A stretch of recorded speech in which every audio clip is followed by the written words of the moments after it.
السلام علیکم ورحمۃ اللہ وبرکاتہ۔ ناظرین، استقبال ہے فکر خبر اسٹوڈیو میں، میں رضوان احمد ندوی ملکی اور عالمی اہم خبروں کے ساتھ۔ تو آج کے خبرنامے میں دیکھیے، کرناٹک میں حجاب پر تنازع ختم ہونے کا نہیں لے رہا نام۔ اب منیپال کالج میں ہندو طلباء نے دی بھگوا شال پہننے کی دھمکی۔ وہیں کنداپور میں سرکاری کالج میں طلباء کو حجاب کے ساتھ کلاس میں داخل ہونے کی اجازت کی خبر، لیکن الگ الگ کلاس روم میں بیٹھیں گی طالبات۔ حجاب کے مسئلے پر بی جے پی رہنما سی ٹی روی کا ایک اور بھڑکاؤ بیان، کہا پرانے رواج کے نام پر نہیں پہنا جا سکتا حجاب، بولے خطرے کی صورت میں مدارس پر بھی پابندی لگائے گی سرکار۔ فرانسیسی صدر کا اصلاحات کے نام پر اسلام مخالف ایجنڈے کی نفاذ کا منصوبہ، مسلم رہنماؤں نے کی شدید مذمت، احتجاج کا دیا انتباہ۔ ناظرین، خبروں کی تفصیلات سے قبل ایک گزارش کہ اگر آپ نے سبسکرائب نہیں کیا ہے تو ضرور سبسکرائب کر لیں، بیل آئیکن پر بھی کلک کریں، اس کے ساتھ ویڈیو کو لائک اور شیئر کریں اور کمنٹ باکس میں اپنی رائے ضرور رکھیں۔ تو بڑھتے ہیں خبروں کی تفصیلات کی طرف۔ کرناٹک میں حجاب کو لے کر تنازع جاری ہے، مسلسل احتجاجات ہو رہے ہیں۔ طالبات کی حمایت میں ہندوستان بھر سے آوازیں اٹھنے لگی ہیں۔ ہم نے کئی احتجاجات دیکھ لیے ہیں جس میں طالبات حجاب از مائی رائٹ جیسے پوسٹر کے ساتھ اپنا احتجاج درج کروا رہی ہیں، تو کئی سیاسی جماعتوں نے بھی اب اس کی حمایت کر دی ہے۔ وہی کرناٹک میں کانگریس نے بھی حجاب کے مدعے پر مسلم طالبات کی حمایت کا اعلان کیا ہے۔ ویسے جیسے جیسے بی جے پی رہنما بھڑکاؤ بیانات دے رہے ہیں اور تو یہ معاملہ مزید شدت اختیار کرتا جا رہا ہے۔ اب خبر یہ آ رہی ہے کہ منیپال کے ایم جی ایم کالج کے ہندو طلباء نے دھمکی دی ہے کہ اگر مسلم طالبات حجاب پہن کر آئیں گی تو پھر وہ زعفرانی شال پہنیں گے، اور انہوں نے حال ہی میں جو کرناٹکا حکومت نے سرکولر جاری کیا ہے جس میں امن و امان میں خلل ڈالنے کے جو لباس ہوں گے ان کو پہن کر اسکول اور کالجز میں نہ آنے کی بات کی گئی ہے، انہوں نے اس کا حوالہ دیا ہے۔ ویسے جو حجاب کو لے کر امن و امان میں خلل ڈالا جا رہا ہے وہ کس طرح سے ڈالا جا رہا ہے، کون ڈال رہا ہے اور کس سے خلل پڑ رہا ہے، یہ ابھی سب جانتے ہیں کہ حجاب پر پابندی کے بعد سے ہی یہ خلل پیدا ہوا ہے، ورنہ اس طرح کی کوئی بات اس سے قبل نہیں تھی۔ وہیں اب کرناٹک کے کنداپور میں واقع گورنمنٹ پری یونیورسٹی کالج نے پیر کو حجاب یا سر پر اسکارف پہننے والے طلباء کو کلاس میں جانے کی اجازت دی ہے، ایسی خبر سامنے آئی ہے۔ تاہم ایک سرکاری سرکولر کا حوالہ دیتے ہوئے کالج انتظامیہ کا کہنا ہے کہ حجاب پہننے والے طالب علموں کو الگ کلاس روم میں بٹھایا جائے گا۔ Additional superintendent of police S T Sadalingappa نے کہا ہے کہ کنداپور میں حالات قابو میں ہیں۔ انہوں نے مزید کہا کہ طلباء کو کالج میں آنے اور حجاب پہن کر کیمپس میں جانے کی اجازت دی جا رہی ہے۔ پتہ نہیں اس میں کتنی صداقت ہے، لیکن اب بھی سوال یہی ہے کہ کیا یہ قدم صحیح ہے؟ ایسا لگتا ہے کہ یہ ایک طرح کا ایک ٹیسٹ ہے اور دیکھا جا رہا ہے کہ سماج کس قدر بٹا ہوا ہے اور اس کو اور بانٹنا اور ان کے درمیان خلیج پیدا کس طرح سے کی جا سکتی ہے۔ ویسے آپ کرونالوجی سمجھتے ہیں تو آپ بخوبی اس کھیل کو سمجھ سکتے ہیں کہ اگلے سال اسمبلی انتخابات ہونے والے ہیں، اور اگر ہم یہ سمجھ رہے ہیں کہ یہ صرف ایک اسمبلی انتخابات کے لیے ہیں تو بھی غلط ہی ہوگا، کیونکہ جو اقلیتوں اور اکثریتی طبقے کے درمیان جو کھائی کھودی جا رہی ہے وہ تو پورے آئیڈیا آف انڈیا پر ہی خطرہ ہے۔ وہ یہاں کی گنگا جمنی تہذیب کو ختم کرنے اور ہندو راشٹر بنانے کی طرف ایک قدم، ایسا لگتا ہے کہ یہ اس کی طرف ایک قدم ہے۔ اور اب تک جو کوششیں کی گئی ہیں، محسوس ہوتا ہے کہ اب کہنے کے لیے کچھ بچا نہیں ہے۔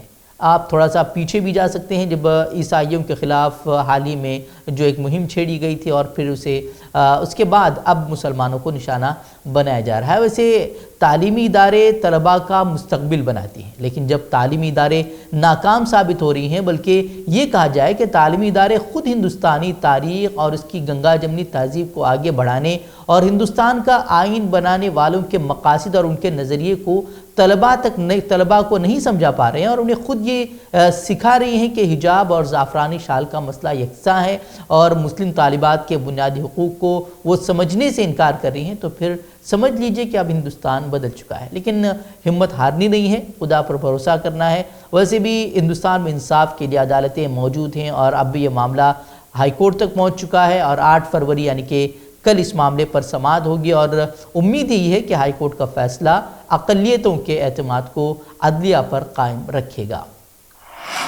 ویسے حجاب کا مسئلہ شروع ہی ہوا تھا اڑپی میں B J P M L A کی وجہ سے، اور اب بی جے پی رہنما اب آئے روز بیانات دے کر اس مسئلے پر سیاست کرتے اور نفرتی بیان بازی کرتے نظر آ رہے ہیں۔ بی جے پی کے قومی سیکریٹری سی ٹی روی نے اب ایک اور متنازع بیان دیا ہے۔ انہوں نے حجاب کے مسئلے پر مدارس کو بھی کھینچتے ہوئے کہا کہ اگر مدارس ملکی سلامتی کے لیے خطرہ ثابت ہوتے ہیں تو مدارس پر بھی پابندی لگائی جائے گی۔ تو دیکھ سکتے ہیں کہ کس طرح کے بیانات سامنے آ رہے ہیں۔ سی ٹی روی نے کل کہا کہ جہاں تک تعلیم کا تعلق ہے تو فرقہ پرستی علیحدگی پسندی کو سامنے لانا مناسب نہیں ہے۔ انہوں نے حجاب کو فرقہ پرستی اور علیحدگی پسندی سے جوڑ دیا، تو آپ سمجھ سکتے ہیں۔ انہوں نے اصرار کیا کہ حجاب تنازع کے پیچھے اسلامی تنظیم اور کانگریس کام کر رہی ہے۔ تو یہ جو جملہ ہے وہ آپ دیکھیں کہ کس طرح سے اگلے سال کے انتخابات کی تیاری ہو رہی ہے۔ انہوں نے سدھارمیہ پر ایسا کام کرنے کا الزام لگایا جیسے انہیں کسی فرقہ وارانہ بھوت نے پکڑ لیا ہے۔ دراصل گزشتہ روز ہی سدھارمیہ نے بیان دیا تھا کہ اس طرح کے جو حرکتیں کی جا رہی ہیں وہ مناسب نہیں ہیں۔ انہوں نے جو پرنسپل ہیں اسے بھی معطل کرنے کے انہوں نے مطالبہ کیا تھا۔ انہوں نے پھر ایک اور تبصرہ کرتے ہوئے کہا کہ فرقہ وارانہ ووٹ بینک معاشرے سے زیادہ اہم انہیں دکھائی دیتا ہے، یعنی کہ سدھارمیہ کو فرقہ وارانہ ووٹ بینک معاشرے سے زیادہ اہم دکھائی دیتا ہے، یعنی معاشرے کو وہ بانٹ رہے ہیں، حالانکہ معاشرہ کب بٹا یہ آپ سبھی جانتے ہیں۔ وہیں سی ٹی روی نے کہا کہ یونیفارم پہننا بہت پہلے سے تعلیمی اداروں میں لازمی ہے، تو انہیں یہ بھی سمجھنا چاہیے کہ جو حجاب پہن کر لڑکیاں آ رہی ہیں وہ اب سے نہیں آ رہی ہیں، وہ بہت پہلے سے حجاب پہن رہی ہیں۔ انہوں نے حجاب کو مساوات کے اصول کے خلاف بھی قرار دیا اور کہا کہ کسی بھی قیمت پر پرانے رواج کے نام پر حجاب پہننا جائز نہیں ہے۔ روی نے نشاندہی کی کہ چین میں برقع پہننے اور مدارس چلانے پر پابندی ہے۔ اس نے مدارس پر بھی نشانہ سادھتے ہوئے کہا کہ اگر مدارس بھی ملکی سلامتی کے لیے خطرہ ثابت ہوتے ہیں تو مدارس پر بھی پابندی لگا دی جائے گی۔ اپنی سحرانگیز آواز سے دہائیوں تک موسیقی کی دنیا پر راج کرنے والی ملکہ ترنم لتا منگیشکر، جنہوں نے پیر کو صبح 8:12 پر برج کینڈی اسپتال میں آخری سانس لیا اور اس دنیا کو الوداع کہا، ان کو شام 6:30 بجے لاکھوں افراد کی موجودگی میں نماکوں کے ساتھ شیواجی پارک میں انہیں سپرد عادش کر دیا گیا۔ لیکن اس دوران بھی کئی ایسے واقعات ہوئے جس میں میڈیا اور فرقہ پرست طاقتوں کے نئے ہندوستان کی تصویر نکل کر سامنے آئی۔ ایک تصویر فلم اداکار شاہ رخ خان کی خوب وائرل ہونے لگی، جس میں کہا گیا کہ شاہ رخ خان لتا منگیشکر پر تھوک رہے ہیں۔ دراصل ہریانہ بی جے پی رہنما کے ایک ٹویٹ نے ایک نیا تنازع کھڑا کر دیا تھا۔ ارون یادو کے ٹویٹر ہینڈل کا کہنا تھا کہ جو کہ وہ ہریانہ بی جے پی کے آئی ٹی سیل کے ریاستی انچارج بھی ہیں، انہوں نے ایک مختصر کلپ شیئر کیا جس میں مسٹر خان کو یعنی کہ شاہ رخ خان کو دعا کرتے ہوئے، ماسک ہٹاتے ہوئے اور منہ سے ہوا اڑاتے ہوئے دکھایا گیا تھا، جس کے بعد انہوں نے سوال کیا کہ کیا وہ تھوک رہے ہیں، اور اس پر ایک نیا ہنگامہ برپا ہو گیا اور فرقہ پرستوں نے اسے بھی مسلمان ہندو بنا کر گالیاں دیتے ہوئے نظر آئے۔ وہیں ایک نفرتی چینل آپ سبھی کو جانتے ہیں سدرشن ٹی وی، تو اس کو لے کر لمبی ڈیبیٹ چلی، لیکن سریش چوہان کو انہی کے شو میں کس قدر رسوائی کا سامنا کرنا پڑا یہ آپ اس کلپ میں دیکھ سکتے ہیں۔ لتا منگیشکر جی کی جو فیملی اس وقت آپ کے اس چینل کو دیکھ رہی ہوگی وہ ضرور آپ کی شکل پر تھوک رہی ہوگی، اتنا خیر یہ ایک اچھی بات رہی کہ جو میڈیا والے تھے انہوں نے اس بار اس کی وضاحت کر دی کہ یہ تھوک نہیں رہے ہیں بلکہ فاتحہ پڑھ کر پھونک رہے تھے۔ ویسے ان کی موت کے بعد سے ہی سوشل میڈیا پر مسلمانوں کے نام سے بنائے گئے جھوٹے اور فرضی اکاؤنٹ سے کچھ ٹویٹ کا اسکرین شاٹ پوسٹ کیا جانے لگا تھا اور کہا جا رہا تھا کہ مسلمان لتا منگیشکر کی موت پر بھی خوشیاں منا رہے ہیں، اور جو پروفائل پکچر اس ٹویٹر اکاؤنٹ کی تھی اس میں ایک مسلمان کا فوٹو دیا گیا تھا اور اس کا نام حمدان بتایا جا رہا تھا اور اس سے کئی پوسٹ کیے گئے تھے۔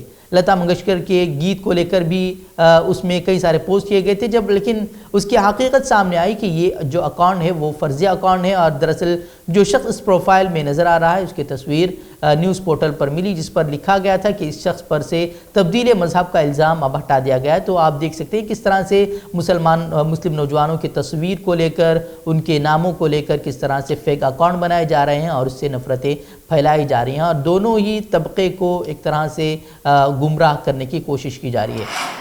تو اسے بتانے کا مقصد یہ ہے کہ آپ سوشل میڈیا پر ایک منظم طریقے سے اس طرح کا کھیل کھیلا جا رہا ہے، ایک خلیج ہندو مسلمان کے درمیان پیدا کر دی جائے، اور اس کا اثر ہم لگاتار دیکھ رہے ہیں کہ معمولی باتوں پر آج 2 روپے والے ٹویٹر ہینڈل کو بھی اگر چھوڑ دے تو بلکہ ویریفائڈ اکاؤنٹ سے بھی جھوٹی اور بغیر تحقیقات کی خبریں پھیلائی جا رہی ہیں، اور اس سے لوگ مشتعل بھی ہو رہے ہیں اور ایک دوسرے کے خلاف محاذ کھولے بیٹھے نظر آ رہے ہیں۔ حالانکہ اگر دیکھا جائے تو یہ واقعات کچھ بھی نہیں ہیں، بلکہ اسے کریٹ کیا جا رہا ہے اور اس کے ذریعے سے لوگوں کو پریشان اور گمراہ کیا جا رہا ہے۔ بڑھتے ناظرین آپ عالمی خبروں کی طرف۔ وزٹ ویزے پر حج کی ادائیگی کے خواہشمند افراد کے لیے سعودی وزارت حج و عمرہ کا ایک اہم بیان سامنے آ گیا ہے، اور سعودی وزارت حج و عمرہ نے کہا کہ وزٹ ویزے رکھنے والے افراد حج ادا نہیں کر سکتے۔ وزارت نے کہا کہ حج کی ادائیگی کے لیے حج ویزا حاصل کرنا لازمی ہوگا۔ حج پرمٹ کا حصول اقامہ سے مشروط ہے۔ قواعد و ضوابط کے مطابق مملکت میں مقیم غیر ملکی اور سعودی شہری بھی مقررہ ضوابط کے پابند ہیں۔ حج پرمٹ کے بغیر کوئی بھی شخص خواہ وہ ملکی ہو یا غیر ملکی حج نہیں کر سکتا۔ حج پرمٹ حاصل کرنے کے لیے منظور شدہ حج خدمات فراہم کرنے والی کمپنیوں سے خدمات حاصل کی جاتی ہیں۔ یہ بھی واضح ہے کہ وزٹ اور عمرہ ویزے حج ویزے میں تبدیل نہیں کروائے جا سکتے۔ فرانس کے صدر ایمینوئل میکرون نے انتہا پسندی کو اسلام سے جوڑنے کی کوشش کرتے ہوئے forum of Islam in France نامی ادارہ قائم کرنے کا اعلان کیا ہے۔ میکرون نے ملک میں 2003 سے قائم کونسل آف مسلم فیتھ کی جگہ ایک نیا ادارہ یا کونسل بنانے کی ہدایت کی ہے۔ Forum of Islam in France میں امام مسجد، خواتین، سول سوسائٹی کی بااثر شخصیات، دانشور اور کاروباری رہنما شامل ہوں گے۔ ان ارکان کا انتخاب جو ہے وہ سب سے بڑی بات یہ ہے کہ ان ارکان کا انتخاب بھی حکومت خود کرے گی۔ حکومت کا موقف ہے کہ اس کونسل کی تشکیل کا مقصد اسلام سے انتہا پسندی کو الگ کر کے اسے فرانس کے سیکولرزم کے سانچے میں ڈھالنا ہے، جہاں سب سے اہم بات فرانسیسی ہونا ہے۔ ویسے سب کو پتا ہے کہ ایمینوئل میکرون نے یہ چال اپریل میں ہونے والے صدارتی انتخاب میں دائیں بازو کے ووٹرز کو راغب کرنے کے لیے چلی ہے۔ دوسری جانب فرانس میں بسنے والے 50 لاکھ مسلمانوں کے سرکردہ رہنماؤں اور نمائندوں نے اس کونسل کی شدید مخالفت کی ہے اور اس کے خلاف احتجاج کا بھی عندیہ دیا ہے۔ مسلم رہنماؤں کا کہنا ہے کہ اس کونسل کے ذریعے سے انتہا پسندی کو صرف اسلام سے جوڑ دیا جائے گا اور اس طرح صرف مسلم کمیونٹی کو ہی معطوف کیا جائے گا۔ متحدہ عرب امارات اور قطر کے حکمرانوں کی چین میں ایک اتفاقی ملاقات کے بعد دونوں ممالک کے درمیان 2017 سے منقطع تعلقات بحال ہونے کے قوی امکان پیدا ہو گئے ہیں۔ چین میں منعقد ہونے والے سرمائی اولمپک گیمز کی افتتاحی تقریب کے موقع پر چینی صدر کی جانب سے زہرانے پر متحدہ عرب امارات کے ولی عہد شیخ محمد بن زائد ال نہیان اور امیر قطر شیخ تمیم بن حمد الثانی کی اتفاقی ملاقات ہوئی۔ دونوں رہنماؤں نے ایک دوسرے سے گرم جوشی کے ساتھ ہاتھ ملایا اور مختصر جملوں کا تبادلہ بھی کیا۔ اس پرتپاک ملاقات سے دونوں رہنماؤں کے درمیان اختلافات کا تأثر ختم ہو گیا ہے۔ قطر اور متحدہ عرب امارات کے درمیان تعلقات 2017 سے منقطع تھے، جب سعودی عرب سمیت 6 عرب ممالک نے قطر پر دہشت گردوں کی مالی امداد کا الزام عائد کر کے سفارتی و تجارتی تعلقات منقطع کر دیے تھے۔ تاہم سعودی عرب، متحدہ عرب امارات، بحرین اور مصر نے جنوری 2021 میں اختلافات ختم کر کے سفارتی و تجارتی تعلقات کی بحالی کا اعلان کیا تھا۔ اعلان کے باوجود تاحال متحدہ عرب امارات نے قطر میں سفیر کی تعیناتی نہیں کی، البتہ سعودی عرب اور بحرین نے سفیر تعینات کر دیے ہیں اور ان دونوں ممالک میں قطر نے بھی سفیر کی تعیناتی کر دی ہے۔ تو ناظرین آج کی خبروں میں اتنا ہی، کل پھر ہوگی ملاقات مزید اہم خبروں کے ساتھ، تب تک کے لیے آپ اجازت دیں۔ السلام علیکم ورحمۃ اللہ وبرکاتہ۔